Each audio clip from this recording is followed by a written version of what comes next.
Bismillahirrahmanirrahim.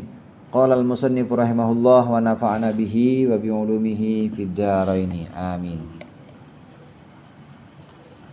Qala Sayyidi Abdul Hasan Al-Mursi radhiyallahu anhu, la yasilal waliyyu ilallahi hatta tanqati'a anhu syahwatul wusuli ilallahi ta'ala. Yakni inqita'a adabin lan qita'a malalin. Qala berkata Sayyidi tuanku, guruku Abul Abbas Al-Mursi, yaitu Abul Abbas Al-Mursi radhiyallahu anhu. Kata beliau, la yasila, tidak akan wusul, tidak akan sampai al-waliyu, seorang wali, ilallahi, kepada Allah, hatta tanqati'a, sehingga terputus anhu, dari si wali, terputus syahwatul wusuli, hasrat untuk wusul, ilallahi ta'ala, kepada Allah ta'ala. Yakni beliau menghendaki yang terputus itu adalah inqita'a adabin, yaitu terputus karena adab, lan qita'a malalin, bukan terputus karena bosan, bukan putus bosan. Ini menjelaskan makalah Syekh Ibnu Athaillah yang ke-127 kalau nggak salah ini. Ini beliau mengatakan, Syekh Ibnu Athaillah mengatakan, sesungguhnya jika engkau menganggap bahwa engkau tidak akan bisa wusul sampai kepada Allah kecuali dengan upayamu menghilangkan keburukan-keburukan akhlak hati maupun akhlak zahir, upayamu ya, menghilangkan kesalahan atau menghilangkan kekurangan, kalau engkau menganggap seperti itu, maka selamanya engkau tidak akan sampai. Karena sesungguhnya yang bisa membuat engkau sampai kepada Allah ya Allah sendiri, bukan upayamu, bukan klaim atau pengakuanmu bahwa saya sudah saya sudah ini, saya sudah melakukan ini. Menjelaskan makalah ini, maka ada satu nasihat dari Syekh Abul Abbas Al-Mursi. Syekh Abul Abbas Al-Mursi tadi saya katakan, Syekh Abul Abbas Al-Mursi ini murid dari Syekh Abdul Hasan Asy-Syadzili. Pengarang Al-Hikam, Syekh Ibnu Athaillah, murid dari Syekh Abdul Abbas Al-Mursi. Ibnu Athaillah punya guru Syekh Abdul Abbas Al-Mursi. Syekh Abdul Abbas Al-Mursi punya guru Syekh Abdul Hasan Asy-Syadzili. Syekh Abdul Hasan Asy-Syadzili punya guru Syekh Abdissalam bin Mashish, yang sering kita sebutin di Tawassul. Syekh Abdul Hasan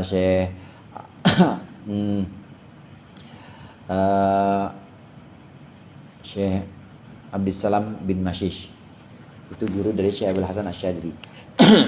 Nah, perkataan Syekh Abdul Abbas Al-Mursi di sini, beliau berpesan seorang wali tidak akan wusul. Wusul itu artinya udah sampai ke hadirat Allah.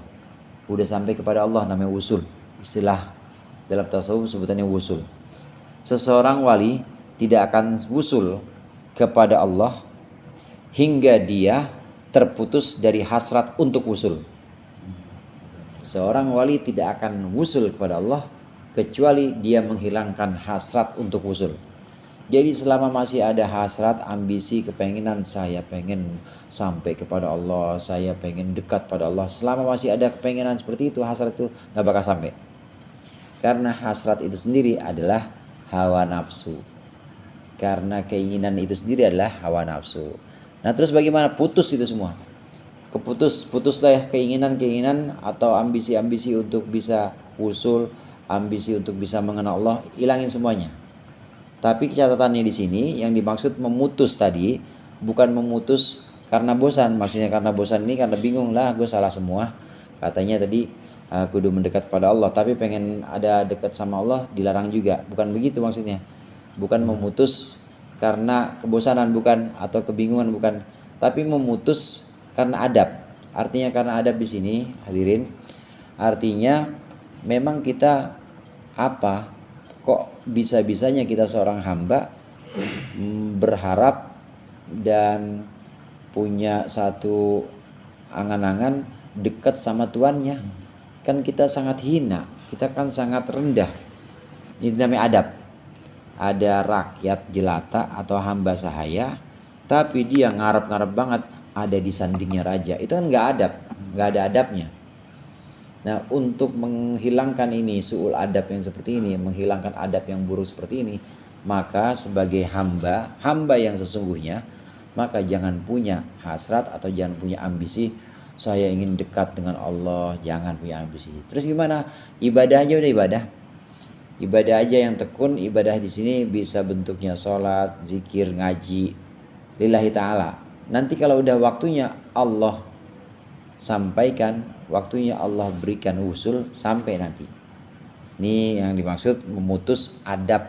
Memutus adab di sini artinya hilangkan hasrat atau ambisinya karena merasa bahwa saya tidak pantas, demi husnul adab, demi bagusnya adab kita kepada Allah. Berarti kuncinya yang pertama itu banyak keinginan tidak memiliki keinginan apa-apa gitu. Ya, itu yang iya, keinginanku kalau aku memilih, ya, kalau engkau memilih maka pilihlah agar engkau tidak memilih, atau aku ingin agar aku tidak punya keinginan. Seperti itu, kuncinya seperti itu. Nah, tapi tetap yang dimaksud di sini keinginannya ya keinginan Allah. Maksudnya keinginan Allah, ikutin syariat. Begitu juga saat kita berharap usul, putus harapan itu. Berhasrat usul, putus hasrat itu. Hasrat itu putus. Nah, kalaupun kita dituntut, diperintah untuk melaksanakan ibadah-ibadah, untuk ngaji, untuk zikir, maka itu semata-mata kita adalah nurutin kepengennya Allah. Jadi bukan kepengennya kita. Beda sama yang pertama tadi. Kalau yang pertama tadi kan pengennya kita. Pengen apa? Pengen usul. Hasrat apa? Hasrat usul. Kepengennya kita. Tapi kalau kita ngaji aja, zikir aja, pengennya siapa? Pengennya Allah. Allah pengen saya nurutin. Allah pengen saya nurut ke perintah. Nah, itu pengennya Allah. Kalau udah pengennya Allah, itu insya Allah usul. Yang membuat penghalang itu tadi. Yang membuat penghalang itu adalah pengennya saya ini. Buat penghalang. Iya, ngalir aja nanti sambil mengikuti bahwa kita ngikutin perintah Allah. Yang ngaji disuruh oleh Allah, kita sholat disuruh oleh Allah, ngikutin. Pengennya siapa? Pengennya Allah. Nanti kalau udah sampai memang hilang kepengen kita, kecuali yang ada hanya kepengennya Allah, maka di situ nanti Allah yang menghendaki kita wusul, bukan kita yang pengen wusul. Mungkin barang kata puisinya sufi, kalau kita sudah menyelam ke dalam samudra yang Allah, kita jangan pernah nanya di mana muaranya gitu Pak ya. Iya, kurang lebihnya seperti itu. Jadi biar ombak aja yang muncul gitu Pak. Dalam tanda kutip gitu Pak, ombak gitu. Iya. Wa qala Sayyidi Abdul Hasan, dan berkata tuanku Abdul Hasan. Nah, ini guru dari Syekh Abil Abbas Al-Mursi yang tadi sempat kita singgung. Syekh Abdul Hasan Asy-Syadzili berkata, "Walayyasilal waliyyu ilallahi", tidak akan sampai, tidak akan wusul seorang wali ilallahi kepada Allah, wa ma'ahu, sedangkan beserta si wali tadi syahwatun, ada syahwat atau ada keinginan, min syahwatihi, dari keinginan-keinginannya, au tadbirun min tadbiratihi, atau upaya dari upaya-upayanya, rekayasa dari rekayasa-rekayasanya, au ikhtiyarun, atau pilihan min ikhtiyaratihi, dari pilihan-pilihannya si wali. Falau khallallahu ta'ala, falau khalla, maka jikalau menghilangkan, khalla itu menghilangkan takhliyah, ada takhalli, jika Allah menghilangkan abdahu, hambanya, wadzalika lam yasillahi, dan padahal itu tidak akan sampai si hamba ilahi kepada Allah abadan selamanya. Walakin idza arada, tetapi ketahuilah idza arada, ketika menginginkan siapa Allahu, Allah Ta'ala, ayyusila, Allah ingin membuat wusul abdahu, seorang hambanya, ilaihi kepada Allah, tawalla dzalika, tawalla, maka Allah akan menolong dzalika, akan tausil atau akan wusul itu lahu, untuk si hamba, bi ayyudhira lahu, dengan cara menampakkan dia Allah menampakkan lahu, untuk si hamba, min sifatihi, dari sifat-sifatnya Allah, al-aliyati, yang mulia, wa nu'utihi, dan dia sifat-sifatnya Allah, al-qudsiyati, yang suci.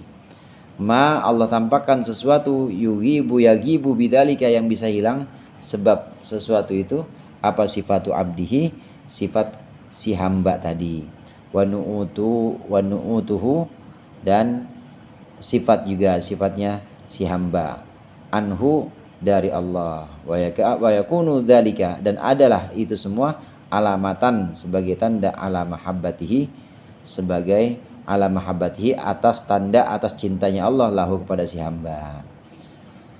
Ini pesan dari Syekh Abdul Hasan Asy-Syadzili. Seorang wali tidak akan sampai, tidak akan wusul kepada Allah sementara dalam dirinya masih ada syahwat atau masih ada keinginan untuk wusul. Dia tidak akan sampai kepada Allah, tidak akan wusul kepada Allah sementara dalam dirinya masih ada keinginan dari keinginan-keinginannya, masih ada pilihan dari pilihan-pilihannya, masih ada upaya dari upaya-upayanya. Terus bagaimana? Biar Allah saja yang menghilangkan semuanya itu. Dan kalau Allah menghendaki seseorang untuk wusul atau sampai ke hadiratnya, maka Allah akan permudah itu.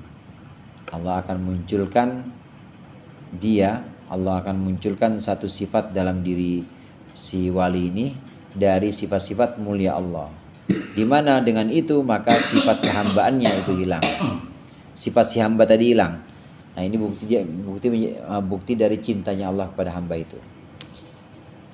Jadi ya ngeflow aja tadi, ngeflow aja, lakukan aja yang Allah perintahkan kepada kita, jauhkan yang Allah larang kepada kita.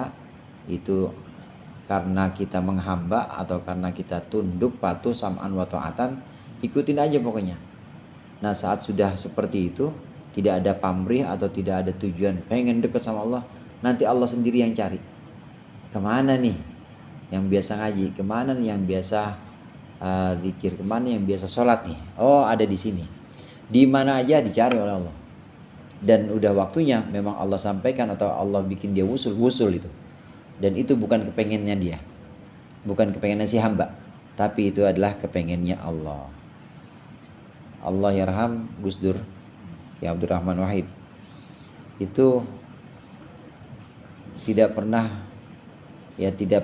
yang beliau lakukan itu tidak terlihat seperti yang dilakukan oleh para wali. Ya nggak kelihatan juga zikirnya, nggak kelihatan juga wiridnya, nggak kelihatan juga ngajinya. Kalau Bang Agun kan ngajinya tiap hari. Nggak kelihatan sebagai orang yang bergelut di majelis taklim, nggak kelihatan. Di bidang zikir juga bukan, di thariqah nggak kelihatan.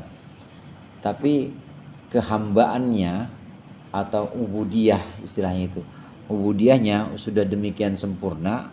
Ada istilah tulisan dari Kiai Lukman Hakim itu, ada istilah Gus Dur itu mengutamakan, Gus Dur itu melayani hamba-hamba Tuhan, melayani manusia, karena memang Allah perintahkan untuk melayani manusia, karena Allah perintahkan bahwa manusia ini adalah makhluk yang mulia, maka layanilah demi kemanusiaan.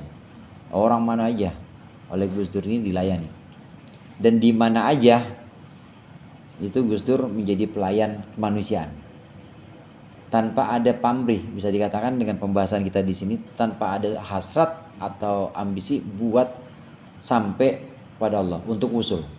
Tapi itu oleh Allah dicari tetap. Mau ada dimanapun dicari Allah. Akhirnya apa? Ya banyak riwayat-riwayat atau kiai-kiai yang ma'rifat yang menganggap Gus Dur itu wali, karena memang sudah sampai pada tahap Allah mencintai mencintai beliau.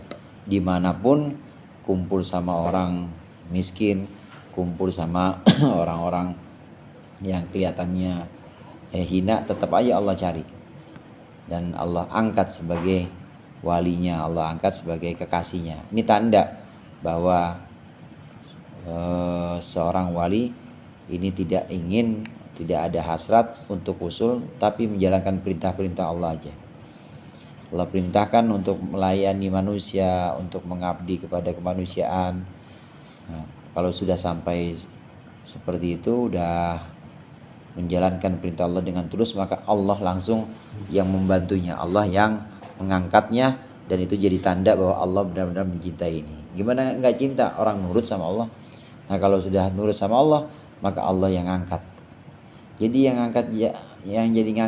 angkat jadi wali atau wusul, bikin usul, yaitu bukan diri kita, bukan, dan bukan hasrat kepengen kita, tapi itu hasrat, tapi itu adalah kehendak Allah Subhanahu wa taala.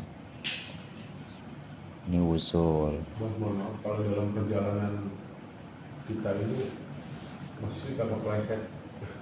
yang aneh-aneh kepleset rock and roll apa ya katakan kepleset maksiat gitu Mbak.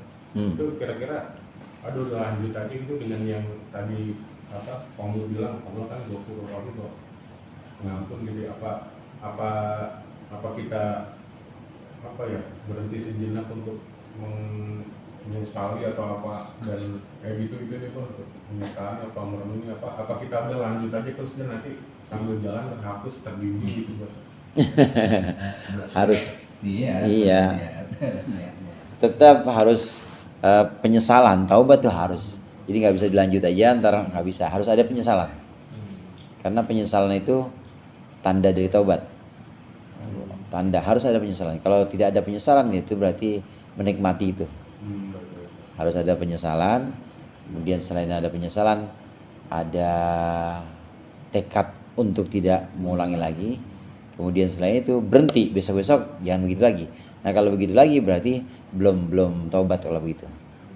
Jadi sekelas wali atau sekelas orang-orang yang memang udah ngaji misalnya, udah tahu ini ketika terpleset harus buru-buru menyesal, minimal pertama menyesal dulu, harus itu, nggak bisa terus dilanjutin, nggak bisa.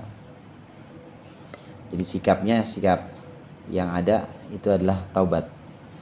Setiap fenomena atau setiap kejadian itu melahirkan perintah, apapun itu kejadian itu bisa diringkas dalam 4 fenomena itu di dunia. Fenomena takdir ya cuma 4. Kalau yang pertama nggak meleset dari 4 ini. Yang pertama musibah. Kalau ada musibah maka perintahnya sabar. Yang kedua maksiat. Kalau ada maksiat perintahnya tobat. Yang ketiga nikmat. Kalau nikmat perintahnya syukur. Yang keempat taat. Ini kayak orang sini lagi pada taat semua nih ya, lagi ngaji. Perintahnya bukan syukur. Kalau taat itu perintahnya syuhudul minnah. Syuhudul minnah itu maksudnya ini saya bisa ngaji, bukan saya yang bikin bisa. Allah yang bikin kita sampai di sini, yang gerakin hati kita. Kita lagi sholat, bukan kita yang bisa sholat, tapi Allah yang bimbing sehingga kita bisa sholat. Ini namanya syuhudul minnah. Syuhudul minnah ini nanti muaranya kepada la haula wala quwata illa billah. Orang yang udah sampai taat, mendapatkan ini tadi fenomena atau takdir taat, maka dia harus syuhudul minnah, harus memandang bahwa itu semua pemberian Allah, itu bukan kebolehan dia. Jadi kita gini aja kalau motivasinya kalau sampai kepleset lagi berarti kita ngajinya kurang atau sembahyangnya kurang banyak, sunnah-sunnahnya ditambah atau wiridnya ditambahin, doanya ditambahin gitu kan ya. Boleh pakai itu iya. Dengan cara upaya supaya jangan sampai kepleset lagi gitu ya. Iya, jangan sampai kepleset lagi karena syarat taubat itu harus ada tekad. Tekad jangan sampai mengulangi lagi. Jadi habis musibah apa? Musibah nikmat. Terus taat. Itu lo musibah pertama tadi mengatakan pertama musibah sabar, kemudian nikmat syukur, Taat syuhudul minnah, atau itu maksiat tobat. Pokoknya semuanya takdir Allah itu berputar pada 4 itu. Dan setiap takdir melahirkan perintah, ada perintah masing-masing. Contoh martabak apa Bang Agus? Apa maksiat, apa nikmat, apa taat, apa musibah? yang apa ya Bang? Martabak. Nikmat. Nikmat, maka syukur. Alhamdulillah masih enak ngunyah. Alhamdulillah masih berasa. Oh, gigi gak pada sakit. Nah, itu nikmat namanya. Perintahnya perintah dalam martabak. Syukur. Udah gak bakal lari dari 4 itu takdir Allah. Kalau mau diikuti setiap detik ada ini. Ada, setiap detik harus ada rasa syukurnya.